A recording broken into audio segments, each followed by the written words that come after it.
All right, so here's a tutorial to show merging two images in a way where one is opaque against the other. It's because we have some limitations in our layers, and so let's see what we can do. I'm going to look for open window, and there's a couple of interesting ones to look through these windows. Basically, the idea is that we want to have a look out the window, and we want this part of the inside of the room to be opaque.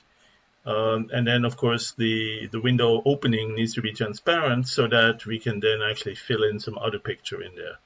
So there's a couple of ways to composite that. I'm going to start with a really simple one, but not as simple as just a rectangle. This one here would be super simple. Let's take this one down here. There's a little bit more to it because we have some extra shapes at the top. I'm going to go see Daria Shevtsova. Thank you very much, Daria. I'm going to do a free download. And in fact, I'm just going to open it in Earphone View. It's a JPEG. There's no, what shall we call it? No selection mask, no transparency mask. There's no extra value. There's no backgrounds or anything opaque, transparent, and stuff. We're going to have to build that into it. So I'm going to Control C to copy that image. It's fairly high resolution usually here. Yep, 3000 by 4000 pixels. Let's go into Howler. All right, we are in Howler. This is Howler 2022, but what we're going to see, you can do in earlier versions too, for the most part. So I still have that image in the clipboard, and I'm just going to do Control V to paste it in. Now it gives me a couple of places to paste it.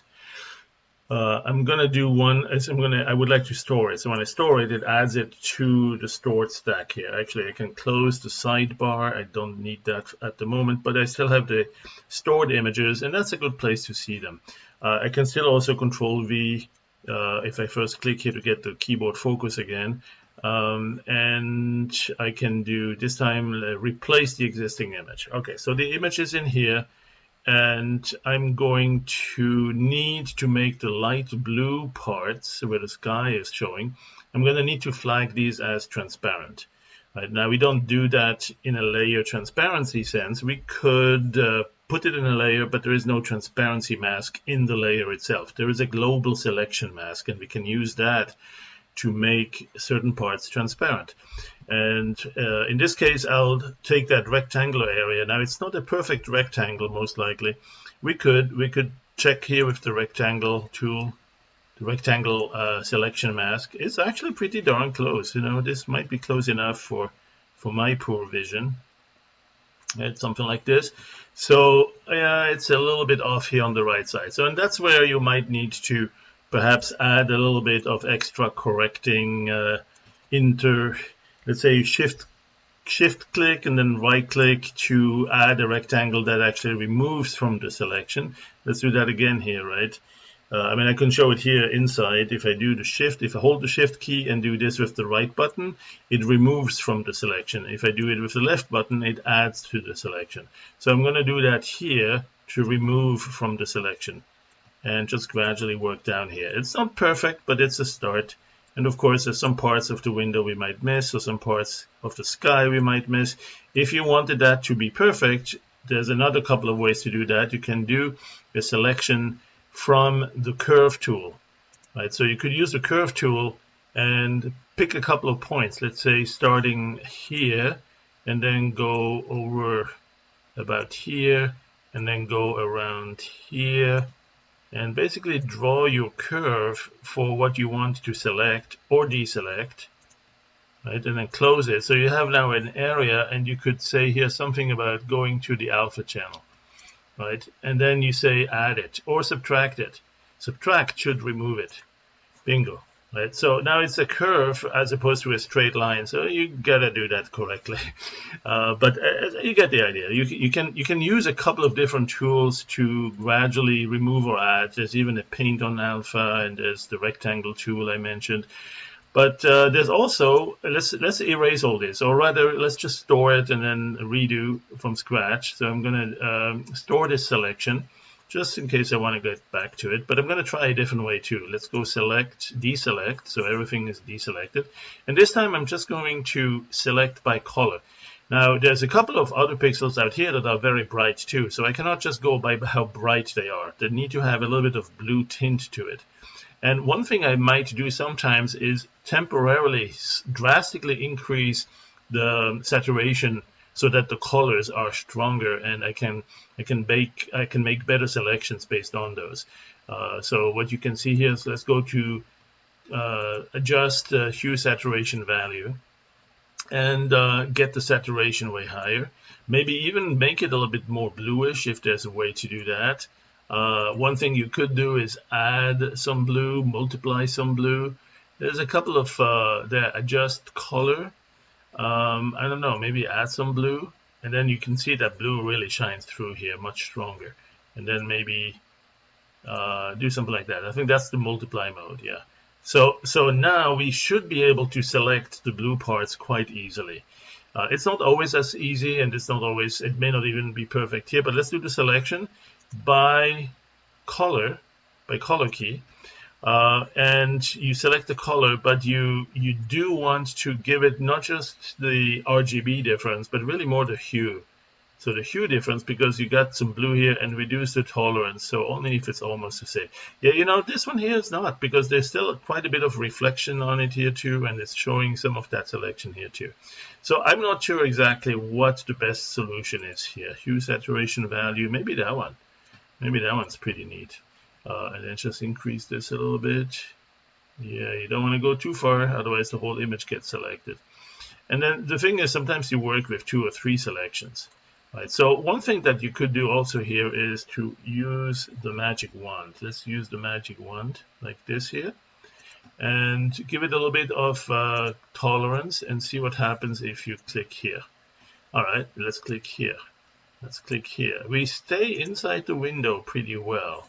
Maybe give it a little bit more on the tolerance. Okay, and then now you do a shift click on that. So it keeps adding the new selections. Then you can shift click on this one up here, and more shift click here, here, here. Now these are not perfect either, because we didn't do the anti-aliasing. The selection is going to be a little bit rough here, right, when you zoom into that. But it's better than nothing. I think this might be a good start. You might actually do, switch to anti-alias mode enabled, but you got to be careful. Don't do too many of these selections, because before you know it, you might branch out to some parts of the wood you don't want to select. So don't get there too close. You can always blur that selection a little bit. If you went a little bit over, one thing, see right now down here, there's a lot of reflection of the bluish scenery here. So we're going to need to undo that. One way to do that, of course, is again with the rectangular selection, and simply say shift right click to drag a rectangle that deselects all that. Right, maybe even a little bit more, something like that. Okay, so you could spend quite a lifetime on other selection techniques and the improvements. There's always something that you could do even better, a pixel you missed. I don't know when it's worth continuing. At some point you got to say, well, that's good enough. One thing that you do want to do is blur it a little bit. So make sure the only things that are selected are inside the window. There's something here, the magic wand, the marching ants. Get rid of that, right? Shift right click, get rid of that. No, it's not doing it. Shift left click, no, it's adding it. Shift right click, okay, so then that's a bug. But what we do certainly have is the windows selected. Now, if you want to blur it a little bit on the edges, that will help too. Let's go back to the magic wand and shift click on that. Yeah, I think that's getting even better. Just not too close. So if you do get too close, you just keep in mind that you can do an undo. Shift, I forgot to do the shift here. So undo, shift, there. I think we're getting really close to what we want here. There's always a few pixels, some renegades that don't want to work here. So you could, you might want to blur the selection a little bit here too. Let's do that. Okay, so I'm going to blur the selection at this time, and that's right here. There's a box filter selection, and I would do it only tiny little blur. Show alpha, so you see just 1 or 2 pixels of blurred on that transition, on the selection. There's also, what else is there also? No, that's it. We're not going to go into super sophisticated windows here. We just want something that's usable, just to understand, okay, we can have a mask where this part is selected or this part is selected. We really actually want this part to be transparent, so we need to not select it. This part is what we need to select. How do we do that? Well, we invert it. Right? We invert the selection. Now the parts around it, the window interior, the room interior, is what is selected, and the parts here are not. That's what you want to save as a PNG image. Right, now there's a couple of ways to do that. Right, the whole image you may want to save, fine. You could load it, pick it up as a brush. If you do this and copy the selected as brush, since the whole image around it here is selected, all of it will be selected. I mean, all of it will be copied as a brush. And then this one here got cleared, the selection is cleared, but you have it in the brush, and you can store and manage this copy of the brush. That's one way to do it if you like to think through the brush. I definitely recommend exploring that option. Another way to do it, let me undo this so we have the selection in place here again. If you store this image right here, store image, it is storing the red, green, and blue channels, but also the alpha channel. Now, it's not showing the alpha or the purplish selection effect here or the marching ants in this preview. But if you see the options here for that image that's stored, you have a replace alpha. And you can even do a couple of other things, like show it as a grayscale. I mean, there's a couple, or use the image as a grayscale as an alpha. So there's a couple of more things, and certainly one thing you could also do is after you've stored the image, actually use it as a brush with the alpha, right? So that's another way to get it into the custom brush as well. And if you store this, store and manage a copy, now you have two copies of pretty much the same thing, right? Where the plaid pattern showing transparent here is indicating that, well, the alpha channel shows that it's transparent here. Now, that doesn't mean that there isn't any colors. The pixels are there. They have a red, green, blue value. They didn't get erased to black or white. It's still the original image underneath it. It's just flagged as we shouldn't see it. That's what the alpha channel is doing.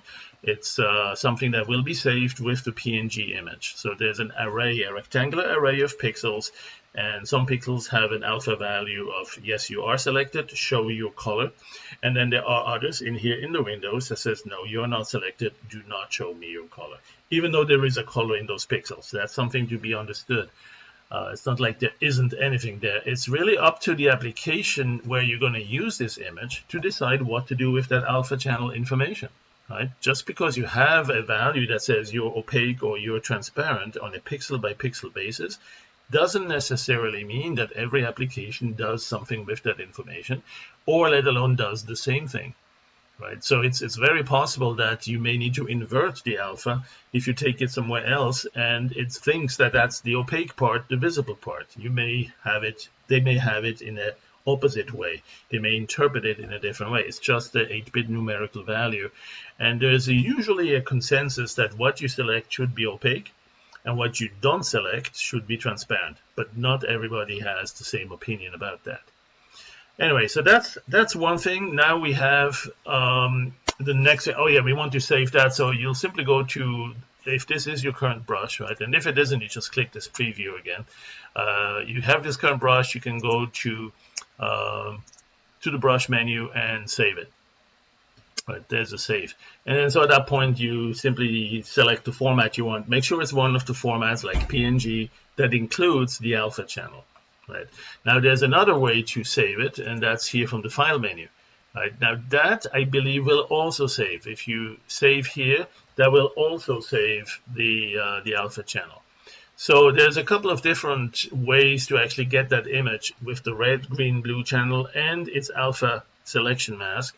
Targa will also have that option. Now if you use the default Targa, if you use this Targa, I think it won't even ask whether you want it. If it sees there is a selection mask, it does it. Bitmap, same thing. These are actually using through converters from ImageMagick, and PNG is one of them. So you can save it to PNG with that. Right. and then that way later on when you import it into the GIMP, for example, you will have still the alpha channel there. Make sure you test it before you shut down Howler, or make sure you save it in a format that saves everything. I think layered format has, well, it saves the layers, it saves the front image, it saves the back image, which is the swap buffer image. I don't even know if it saves the alpha. I don't remember.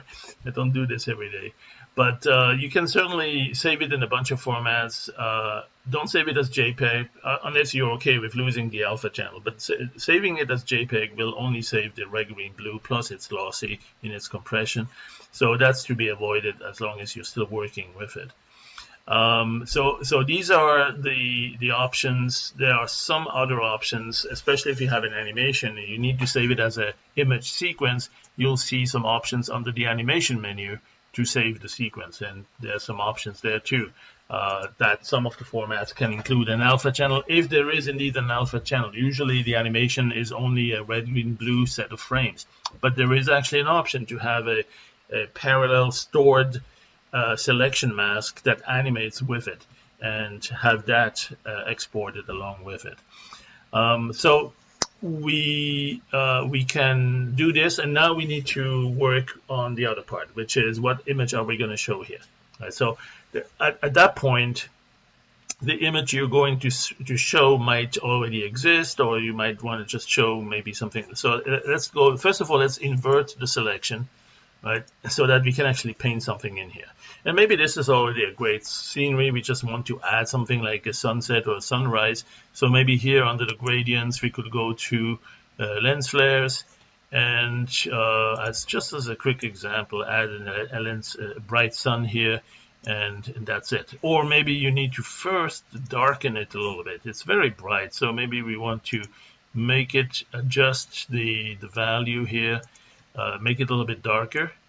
And again, the selection mask will make sure it's only doing that inside of here. Right? Maybe you want it a little bit brighter, a little bit darker, maybe a little bit more contrast, a little bit more gamma, less gamma, whatever. So you have some adjustments to do on the scene you see through that. Or you actually put a different scene in here. Right? So you can render it, or you have it in the brush and you stamp it down.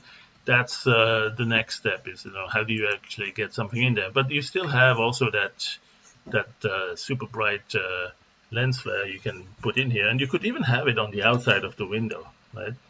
It's out there. It's eventually going to be seen, but it's only updating the pixels that are enabled for updating. So if I do it here, nothing here will show changing, but certainly up here it is. All right, so that's an idea. Let's see, how do we make it actually an animation going through this, through the window, right? So we could, or let's first get another, like a scenic background or mountain scene or something like that. It doesn't have to be as big as this tall window. It doesn't have to have the same dimensions. So keep that in mind. You just need it big enough so it can be completely seen in here. And so one thing I'll do is I'll temporarily, so we have a copy of this, I will temporarily drop this and actually crop to a portion of it. The way I'll do that is actually with the crop tool. From the image, there is a crop tool, and I'm going to say, see, by default, it actually zooms on your current selection. And that would be good enough, but I want to give it a little bit of margin, something like this. And then say crop. So now we have a smaller image. I don't know if we still have the selection mask on that. Probably not. What we don't need, we don't care, because right now we're going to completely redo this. So we're going for creating some sort of a scenic mountain scene here with skies. So let's do that by rendering a plasma noise. Let's render a different plasma noise, a little bit bigger. Where was it? There, render plasma noise. Let's make it a little bit bigger, something like this there. And then let's go use the 3D designer, transform 3D designer. And the reason for the 3D designer is that I like it for very quick adjustments. That would include also, if you click the more button here, you can add some erosion. There's not a whole lot of erosion showing here. Maybe we need more rainfall, and maybe also flatness threshold that's a little bit smaller, so we get more of the erosion starting, at least not necessarily successfully showing some gullies and rivers, but sometimes that gives you a little bit a better starting point for the erosion. We could also add a texture to that, and so we have some color from the snow, we have some color from the valley with greens, and we have some grays. And we may want to make the snow a little bit lighter, as white as possible, and then also add some snow here in the valleys. Actually, it's not doing much of that here on this particular terrain, but that's okay. We have a starting point. Let's go store this height map and also store the color map or the texture. And you never know, we might want to do more erosion, so let's store the erosion here. And then close that. And so we have this eroded elevation map. Ooh, I still see some selection here. Let's go clear that selection. And we still have the colors back here, and we can do a rendering of the kinds with the let's see, where is it, 3D designer, puppy ray. We'll go with puppy ray, and let's see what we have here. So we look around. Let's say we want the scenery to be revealing some of the mountains, but also revealing some of the, let's see, where's the good, maybe we need to look in the other direction. And then maybe also scale it up a little bit, give it a little bit more vertical something here, and probably better quality for even the preview might help. A little bit brighter pre-filter, global illumination. Maybe now let's work on the shadows. Let's move the what is it? Let's move the sun the other way. I want the sun to actually be visible there somewhere. Oh, you know what? Since we had some lighting, maybe I'll put the sun in the upper right, roughly in the same area. Especially if we do some lighting on the room itself, it might be good to have a correlation with that. Now we need maybe a brighter sun, so let's go to 123 for the size. Ground fog, why not? Always mystic. Do we have much water? I don't know. Maybe we don't care about the water here. Let's go do a final render on that. And so let's say that's the scenery we want to have, but seeing it through the window, right? So I'm going to store that as soon as it's done.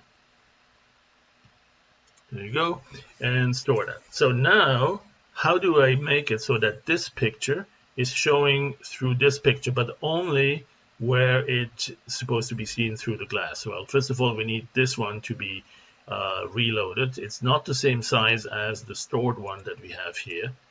Right, that one occupies this, but it was a subset. It was a smaller part from this one, so we can't really put them into two layers that are expected to be the same. I mean, we could, but it's going to be a little bit difficult to adjust it. We can work on that in a different way, but the way I would recommend is to load this picture in a way that it replaces the current one. So let's go here and creating a new document. Right, so paste it right in here. And here's the whole thing again. And now the one that's down here, we load that one, not this way. We don't put it in here. What we do is, first of all, we invert the selection because we want inside the window to be able to paint, not here on the outside. So let's go and invert the selection.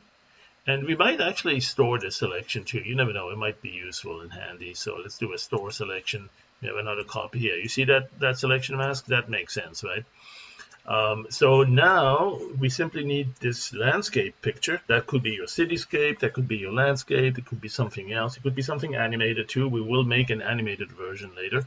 But what you do is you select that and load it as the brush. And this one we don't need the alpha. It doesn't have any alpha, right? The whole thing is selected. The whole landscape picture is good to go. So use this as a brush, and then if you go to the brush tool and enable the preview, you should see it here. It's now attached as a custom image, custom brush, and you can make it full size and it will show its true size. Right now, as you overlay it here, you can see that it is small. It is bigger than the glass, and that's perfect. You'll be able to stomp it down. Make sure you make it in stomp mode. That's the stamp it down mode, if you will, stomp or stamp. And then that way, when you click it, boom, your image has been rendered through that. Now, if it's a little bit too tall, I mean too high, too low, you can stamp it down this way, or if you want it a little bit higher, stamp it down this way. And you can also adjust the size of your brush if you actually want. Yeah, the brush has resample options. There it is. And you see a preview of the brush image size here, so you can make it a little bit bigger like this. You can even make it without constraining it. If you want to make it wider, you can make it, let's say, 2000 pixels, right? And then a little bit flatter, 2000, so now it's a square. Right, and I don't know if that's going to be big enough to fit everywhere. Nope, see, it's not tall enough. We need to make it bigger. And one thing I would do is actually store and manage a copy. And then there you can also make it bigger. Right? You can go up to 2 times the size here. You can make it this much bigger. And once that's done, yeah, you definitely have a better way to, for instance, show this sun through the glass there. Right, and so hide the eye here, the eye that shows the preview, and clear the selection. And voila, you now have this beautiful scenery showing through the window. Now, you can, if you have the sun right in there, you might want to add some lens flare showing, glowing into the room, right? So that makes it even more realistic at that point. So get back to this here. And before you actually make some changes, let's store this image. This is a good point. At this point here, we probably want to store this. But you may want to, in fact, store it with the selection mask. Replace the selection mask just in case you want that. So now you have a stored copy with the selection mask as well. Now let's go clear the selection. Where is it? Here, deselect it, and add some lens flare magic. And maybe this time we'll go with something. This one here looks like the sun, our sun that is, and glow it from here. Boom. Right? Isn't that beautiful?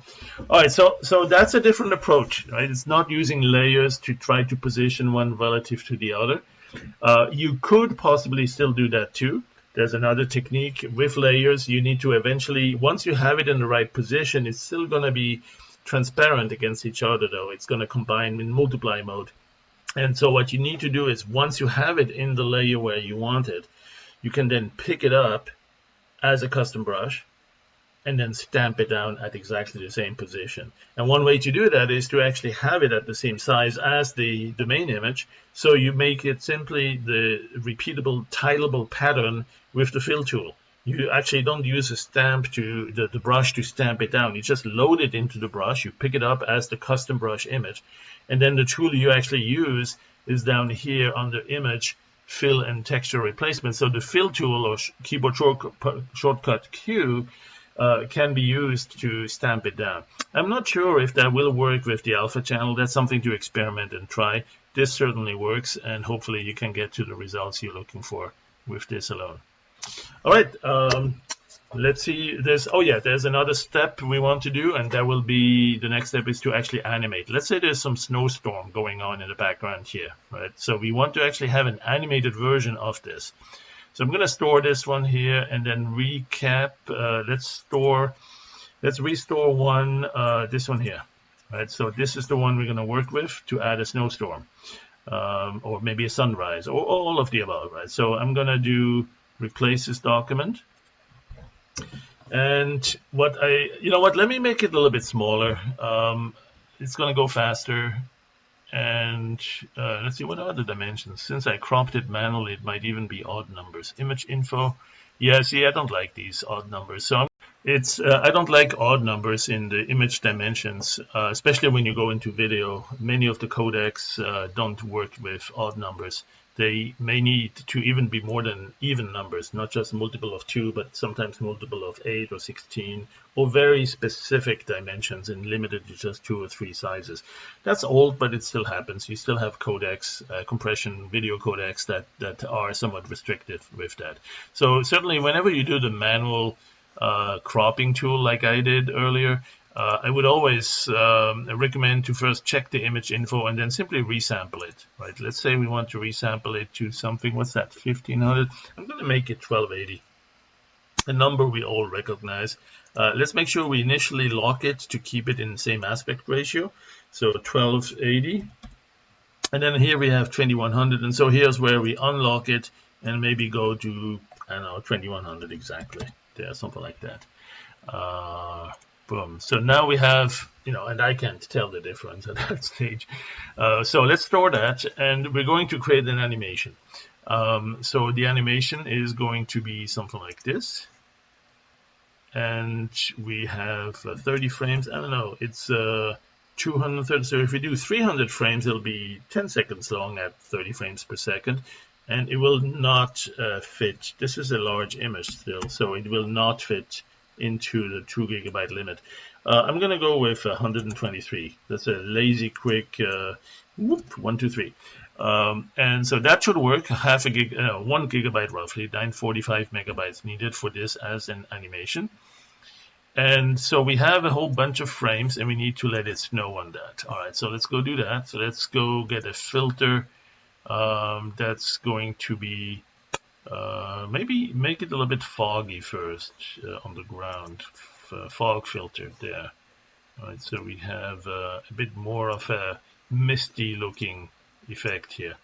So it adds that to each of the frames along the animation. Then we want to add some snow. Now we have a snow filter that's fairly decent. Let's go to the filter. Actually, it's in the timeline. You know what? This one we probably don't need anymore. This one either, because we do have a stored copy with the alpha channel. So let's go to let's get rid of this. Free up some memory when you don't need it anymore. One thing we'll do is we'll add, so yeah, here it is, the timeline, right? So in the timeline we have a lot of similar filters. See these filters here? Well, we have a lot of filters in the timeline, very similar. Not all of them are there, and in fact there are a few more, and there is one here for the snowfall at the bottom for animated category snowfall. And you can set the amount. You see there are black flakes here by default, they're dark, so you need to set the brightness to be very bright if you want white snow. Size, that's probably too big. What we're going to do is 2 or 3 renders of the snowstorm.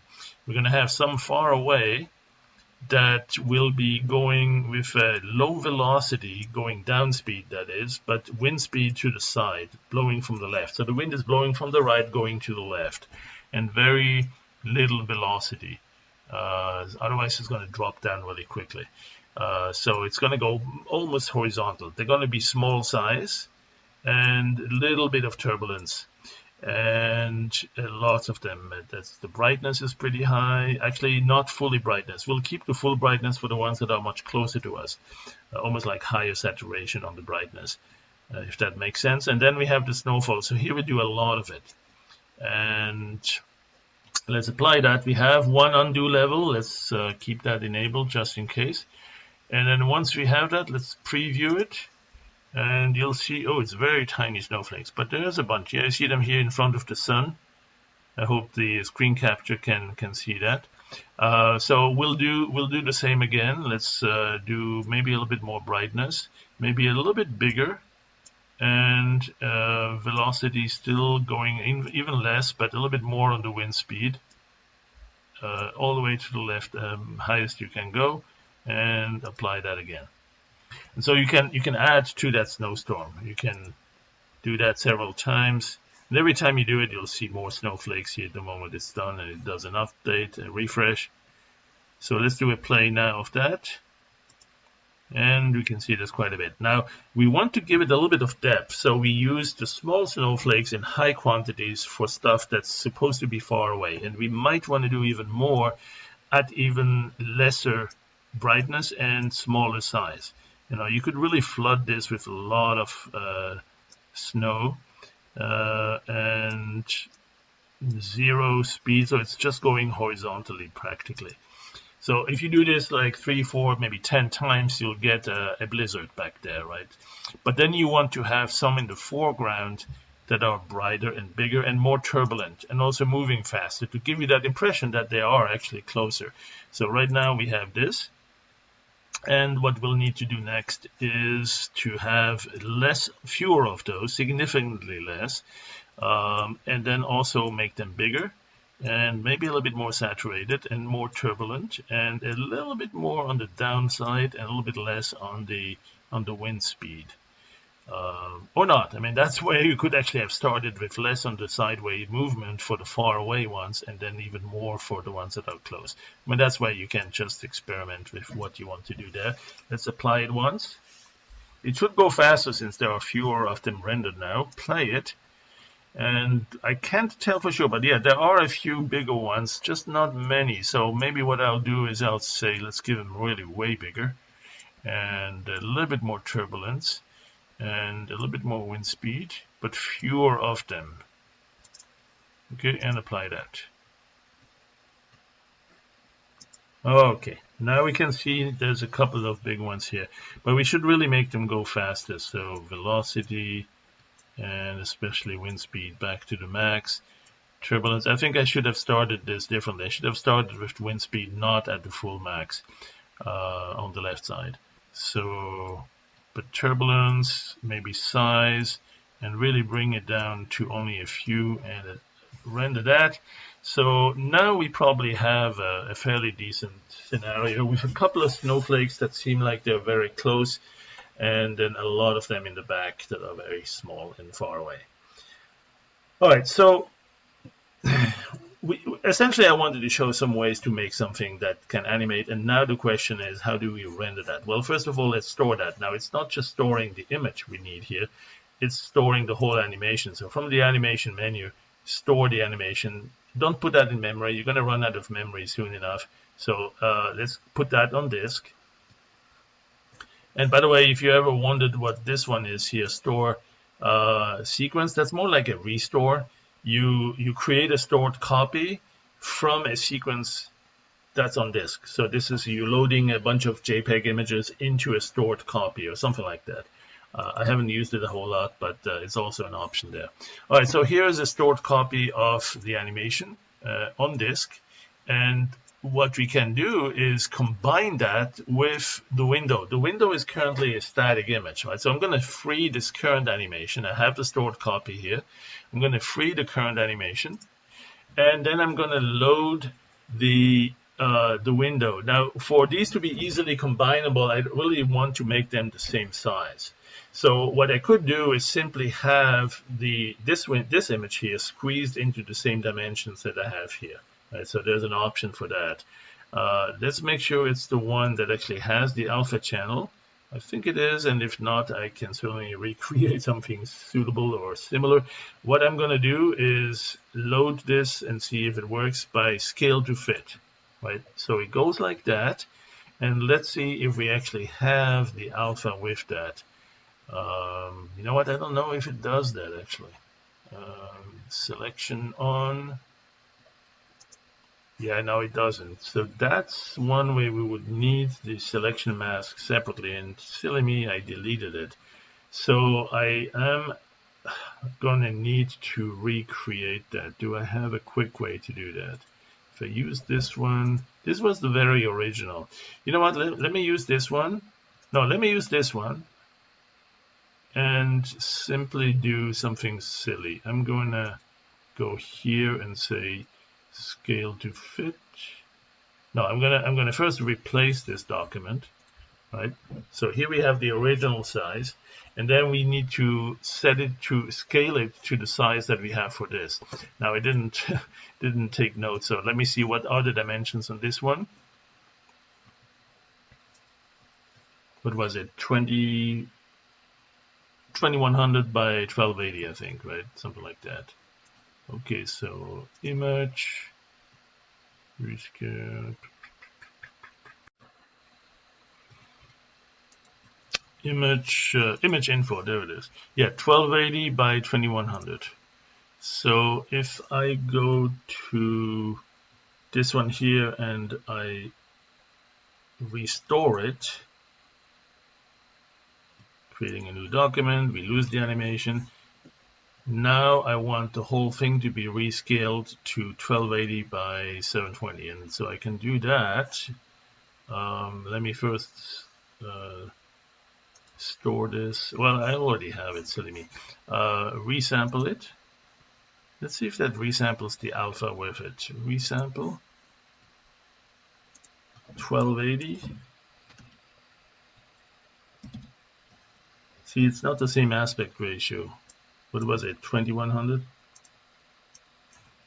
It's better when you have something that's in the same, at that level of compositing, it'll be easier if they are the same aspect ratio. But we can probably make this work still nonetheless. Okay, so we didn't get the scaling of the alpha. We need the alpha to be separately scaled. And that is certainly a possibility. So let me do this. Let me load, or is it? Yeah, no, it's not selected. Okay, so I'm gonna go this one, new document, there it is, and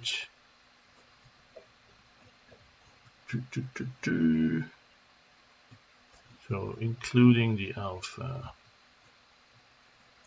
Did I scale it down? Okay, I'm just gonna load this one with the alpha. Replace alpha, there. All right, so I'm gonna store the alpha separately. Selection, store selection. All right, so that's that. And then if I clear this and I have just the red, green, blue, I can store that. It just has the red, green, blue, the colors here. Now I'm gonna make either one of those. Here I have this. This one here I can rescale first. Let's do this. Image, resample, 1280 by 2100.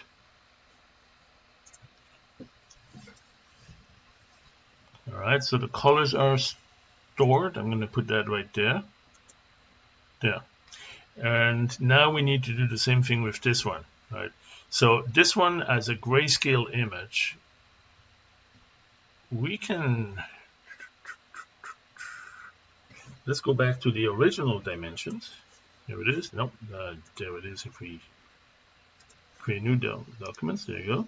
And then replace this. That puts that alpha channel in there. And what we do now is we simply erase everything to white. So we have right click here, clear selected to white, right? And then invert the selection, replace it, and now clear the selected to black. Okay, now we can clear the selection. Boom. So now we have in the image here a copy of what was in the stored copy here of the alpha mask. Now, by the way, we can do this in a simpler way. We could, if we have the selection mask here, let me show that. Like we can actually, if you have the image here, no, this one. If you have the image in here, and then you have a selection mask, or maybe the inverted version here, right? You can also transfer this selection mask straight into another buffer, not the image buffer directly, but what we call the swap buffer. There is the alpha, copy swap image to the selection, and then the opposite, selection to the swap image, right? So you have a selection right now, you can copy that to the swap. If you switch the swap image, bingo, you can see it right there. Store that, switch it back, and now restore, and you have the selection right in there. Now we still had the selection preventing it from updating here, so you may want to actually clear that selection, and now you actually put the image. So again, there's a couple of different ways. You want to see, you have a selection mask, you have an image, you have a back image or the swap image. You can work with these to transfer from one to the other. Once you have it in here, that's a fairly easy one to resample to the right dimensions. Or you pick it up as a brush, and there too you could resample it as an image. Right? So that's another way that you could work on this. If you started with this one or with this one, and it still has the selection mask, creating new document. Where's the alpha? Restore, replace alpha. So here we have it with the alpha, the full image with the alpha, but not at the right dimensions. Well, pick the whole thing as a brush, right? Copy selected as brush. Then go to the brush menu and simply say that you want to resample the brush, and then store that as an image, and you'll have it back with the alpha channel there too. Or so I think. Let's see. So I mean, I'm experimenting with these because I haven't done all of these different ways to work it. But so I'm going to go and resample the brush. When it's a brush, I know that the alpha channel gets also resampled with it, because the brush is certainly alpha aware. The layers are not. But so if you might make this without constraining, if you make it 1280 by 2100, right, something like this. Now you have, if you want to preview it, well, store it, for example, store and manage a copy of this brush. It's still good with the transparency here, and you can go to the brush tool and preview, and you can see it here. Make it full size, and it's in the dimensions of the new. Yeah, you need to restore the this image here, right? So that's create new document there. So now you can see the brush is matching that, right? So the brush has the opacity that you want. And so you could now use that brush to actually composite against the animation. Here's the animation we want to use as the background, and then basically render this on top in front of it. Maybe make it a little bit bigger so you don't have a problem with selecting the exact same dimensions. Maybe there's 1 pixel off here. I'm on it, but the moment you stamp it, it might be, no, look at that, I got it just perfect. But that's not going to be easy. So one thing I recommend is actually have that brush a tiny little bit bigger, if that's okay. Or you could now, let's undo this, you could now composite the two together, keeping this one in a stored sequence. There's an option here under the filter, combine with swap, right? You can mix between the main image and the swap image, and you can then mix and indicate how much you want of either. And you can also make that combine subject to whether it's approved by the alpha selection mask, right? So what I mean with that is, let's say if it's this one, or this, no, this one's the selection mask, but we need to squeeze it in here. So I think I have it here, don't I? No, this one's, yeah, it's not the same size. So there's a couple of ways. How are we going to combine that? We have an animated sequence here, and we have a static image, and that one we can keep in the brush. Oh yeah, we can use the brush keyframer for that. It's not the only way, but that's another interesting one, right? So what we'll do is I'll load this as the background image, background animation, if you will, and you have this in the brush, and then you'll simply position it and have it keyframed to stay at the same position and render it across the whole thing. So there's an animation keyframer here for the brush keyframer. That's not the only way to do this, but you can certainly do it that way. What you see is that it gives you a little preview. You can certainly adjust it here to give you about the same aspect ratio, and you don't need to move it. You don't want to move it. Right? If you accidentally move it, you could probably, I don't know if there's a reset on the position, or simply try it again. Close this and make sure the brush is still there. You don't actually have to see it. You can turn it off here. The brush is still there though, and it's a custom brush, so the animation brush keyframer will see it and use it. Brush keyframer is here. And so if you must, you can make it a little bit taller so you have the aspect ratio, and then you just don't move the brush, right? The brush image contains this window. You don't need to move it. All you got to do is see to it that it is being rendered across the whole animation. The animation is going to go through its snowstorm. You could even have the camera move it. So you could move the background image, but you don't want to do that unless you also move if it's to reflect something like the head position, the eye, the person is moving into the scene or left to right or something like that. Let's keep it simple at first. Let's do this way, and we don't need to keyframe things. We can if you want, maybe even zoom in a little bit. Right? So how about that? We go to the first frame and we keyframe, and then we go to the last frame and we scale a little bit. There's a scale option here. Just scale a tiny little bit, maybe something like this, and keyframe that. Now there's also an option somewhere to go linear mode rather than interpolated spline where there's perhaps a little jump at the end. So we can go this for a nice linear transition and render it. All right, so what it's doing now is rendering the brush image, which in this case is not an animated brush, it's a static image, but we are rendering it with slight transformation of the scale and position against the existing animation, which shows the snowstorm and is moving. And then when we're done, we are done. We have this animation.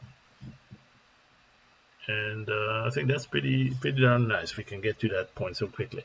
All right, so that's one thing. Maybe it's not the final dimensions. Maybe you want to store it first of all before you do any other changes to it.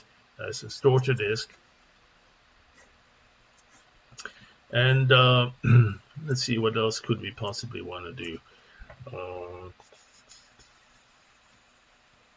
Yeah, I know. I mean, there's a lot to explore, a lot of different ways to combine these layers and these, or rather these buffers, these images. What about layers? And what if we did something like that through layers? Well, the problem is, again, as I mentioned, is that the image is just red, green, blue, and if you put that in a layer, it doesn't have an additional opacity value attached to each pixel. So there are going to be as is, and the combination of these images are going to be possible, but they're going to be subject to whatever the mathematical operation, the multiply and additive, subtractive, and so on is. Now there's also another option, which is to make it blue screen or green screen. All right, so to do that, you can certainly work with something like a black and white mask initially that you put into a blue screen or something like that. And then you erase to blue if you don't want to see it, and you keep it some other color if you do want to see it. So that's the traditional blue screen compositing or green screen compositing technique. You can do that too. Hopefully that gets you started. There's so much more to explore, and thanks for watching, and we'll talk to you later.